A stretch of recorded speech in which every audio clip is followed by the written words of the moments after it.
आपके वालिदैन आपको संभालते थे, रोड पे लेके जाकर अकेले नहीं छोड़ते थे कि कहीं एक्सीडेंट ना हो जाए, खाने का आपका ख्याल रखते थे, वक्त पे आपको खाना देते थे, कहीं से भी करके लाएं। वालिद आपके पूरे पूरे दिन पूरी पूरी रात बाहर मेहनत करके वो कैसे पैसे कमा के लाते हैं ये वो जानते हैं। अभी आपको उसका एहसास नहीं होगा। दिन भर घूमते रहते हैं, घर पे आते हैं तो खाना तैयार मिलता है, मम्मी जो है कपड़े धो के डाल देती हैं, कोई परेशानी नहीं है। बाप को बोलिए तो वो जो है बेचारा कैसे भी मेहनत करके आपके लिए कपड़े का, खाने का, रहने का, किताबों का, हर चीज़ का इंतजाम करता है। आपको उसका एहसास नहीं है अभी।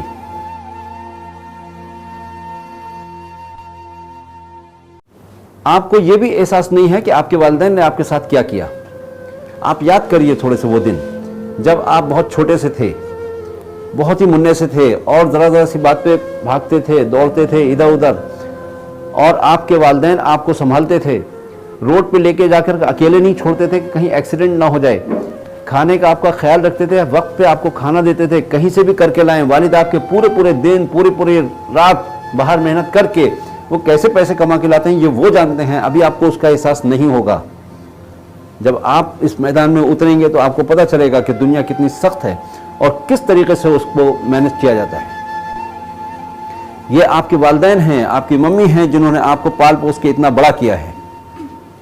आखिर क्या चाहते हैं, क्या लालच है आपके वालिदैन के दिल में जो वो आपके पीछे इतनी मेहनत करते हैं, इतना खपाते हैं अपने आप को, दिन रात आपकी खुशी के लिए कुछ ना कुछ करने को तैयार रहते हैं। आखिर क्या लालच है उनके दिल में?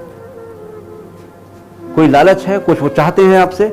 क्या वो ये चाहते हैं कि आप बड़े होकर के उनको पैसे दें बहुत ज्यादा? क्या चाहते हैं? कभी सोचा है आपने इस बात पे कि आपके वालिदैन आपके लिए क्या चाहते हैं? आपके वालिद आपके ऊपर इतना पैसा क्यों खर्च करते हैं? कैसे भी करें, कुछ भी करें, लेकिन आपकी तालीम के लिए वो कहीं से भी पैसे उधार लाएं, कर्ज करें या खुद कमाएं और फीस भरते हैं, आपकी किताबें दिलवाते हैं, आपको कोचिंग क्लासेस में डालते हैं, ट्यूशन लगवाते हैं। आखिर क्यों? क्या मकसद है उनका? बहैसियत माँ बाप अल्लाह ताला ने उन्हें एक जिम्मेदारी दी है कि वो अपने बच्चों को ग्रूम करें, उनको तरबियत दें, और उनकी खुशी इसी में है कि आप अच्छे से डेवलप हो करके एक अच्छी पोजीशन हासिल करें और खुश रहें। अगर आप खुश होंगे तो सबसे ज़्यादा खुशी किसको होगी बताइए? अगर आप खुश होंगे तो सबसे ज़्यादा खुश कौन होने वाला है? मम्मी डैडी, आपके पेरेंट्स। सिर्फ अब वो अगर उनको खुश देखना चाहते हैं तो आपको वो सब करना पड़ेगा जो वो चाहते हैं। और वो क्या चाहते हैं? आपकी खुशी, आपका मुस्तकबिल। आप छोटे हैं, जब आप छोटे थे रोड पे जाते थे, आप नहीं समझते थे कि अगर रोड पे गए और कोई गाड़ी आई और आपके ठोक को चली गई तो आपको बहुत नुकसान हो सकता है, आपके हाथ पैर टूट सकते हैं, जान भी जा सकती है। वो आपको ज़बरदस्ती रोकते थे, लेकिन आप छोटे होने की वजह से इतनी समझ ना रखते हुए आप मुस्तकिल उस तरफ भागते थे कि जाएं वहाँ पर, रोड पे जाएं, खेलें, ज़रा ये करें वो करें। आपको इतना एहसास नहीं है, लेकिन अभी भी आप इतने बड़े नहीं हुए हैं कि आप अपने फ्यूचर को देख सकें, और इसीलिए वो आपके पीछे इतनी मेहनत करते हैं, आपको जो है स्कूल भेजते हैं, आपकी पढ़ाई के लिए इतना इन्वेस्टमेंट करते हैं, आपको रोज़ाना उठा करके क्लास के लिए कहते हैं कि क्लास अटेंड करो, ध्यान से पढ़ो। लेकिन उसके बाद भी आप लोग अपनी ज़िंदगी से खिलवाड़ कर रहे हैं। क्यों? आपको एहसास नहीं है कि आखिर कौन आपके पीछे इतनी मेहनत कर रहा है? आपके वालिदैन इतना ज़्यादा वक्त आपके पीछे क्यों खर्च कर रहे हैं? अपने पैसे क्यों खर्च कर रहे हैं? वो खुद मोबाइल लेके जाएं या ना जाएं, आपको देते हैं कि आप क्लास अटेंड कर लें, और आप अगर क्लास में ही अपने आप की मस्ती में या ये समझते हुए कि पेरेंट्स आपके ऊपर ज़्यादती कर रहे हैं या आपके ऊपर गैर ज़रूरी बोझ डाल रहे हैं और आप क्लास सही से अटेंड नहीं कर रहे, तो किसका नुकसान कर रहे हैं? किसका नुकसान कर रहे हैं आप? खुद आप अपना नुकसान कर रहे हैं।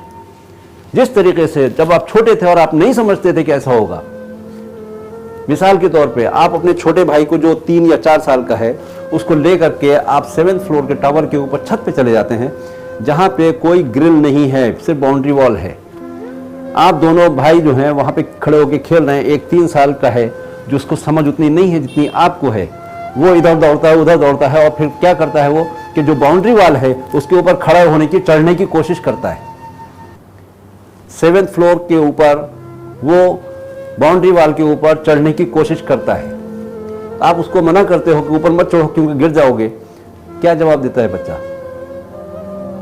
वो कहता नहीं, मेरे को अच्छा लग रहा है ऊपर जाने में। होता है कि नहीं होता है? आप कहते हैं कि नहीं तुम नीचे आ जाओ, ऊपर जाने में बहुत खतरा है, लेकिन वो फिर भी नहीं मानता, आप चढ़ने की कोशिश करते हो तो आप जबरदस्ती उसको उतार लेते हो नीचे। क्यों उतार लेते हैं आप उसको? क्योंकि वो नहीं समझ रहा है कि ऊपर गए तो गिरने का खतरा है, और अगर वो नीचे गिरा तो क्या होगा अंजाम? उसका अंजाम मौत होगा। 7 फ्लोर 8 फ्लोर से अगर कोई नीचे गिरेगा तो उसके बचने के चांसेस बहुत कम हैं। इसलिए आप जानते हैं उसके कॉन्सिक्वेंसेस कि इसमें क्या हो सकता है आगे, और इसी वजह से आप जाकर के दौड़ करके खींच को उसको नीचे उतारते हैं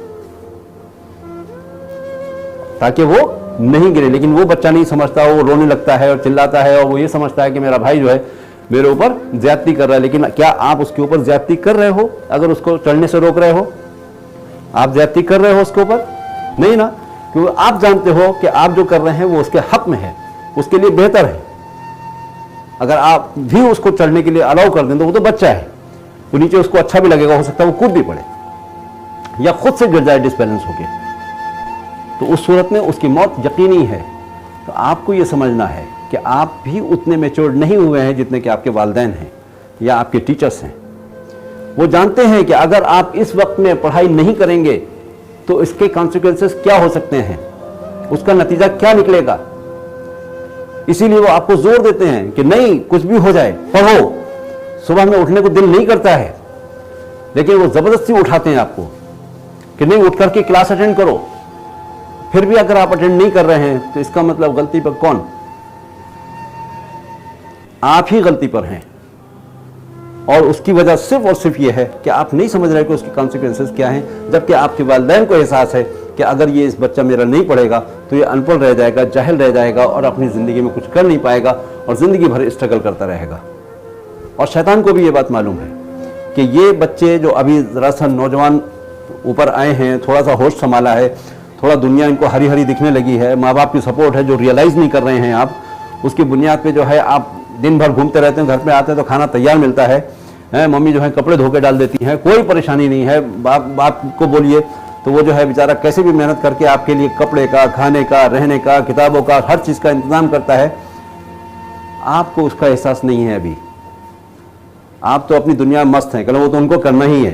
लेकिन कभी इस एंगल से सोच के देखिए कि अगर आप उनकी जगह पे हैं और आपको ये सब कुछ करना पड़ेगा तो आपकी क्या हालत होगी। और वो आपसे कुछ नहीं चाहते, वो सिर्फ ये चाहते हैं कि आप बड़े होकर के एक अच्छी तालीम हासिल करके एक सही डायरेक्शन में ग्रूम होकर के आप अपने पैरों पे खड़े हो जाएं, और फिर उसके बाद में जो है आप जो है अच्छी तरीके से ज़िंदगी में सेटल हो जाएं, और यही सबसे बड़ा उनके लिए रिवार्ड है जो कि आपको करना है। लेकिन अगर आप ये एहसास नहीं रखेंगे, अगर अपने पेरेंट्स का ख्याल नहीं करेंगे, तो फिर अल्लाह ही हाफिज़ है आप लोगों का, क्योंकि आप अपनी ज़िंदगी से खुद खेल रहे हैं। Remember this, you are the maker of your destiny. अगर आप ही अपनी किस्मत को नहीं बनाना चाहेंगे तो कोई नहीं बना सकता।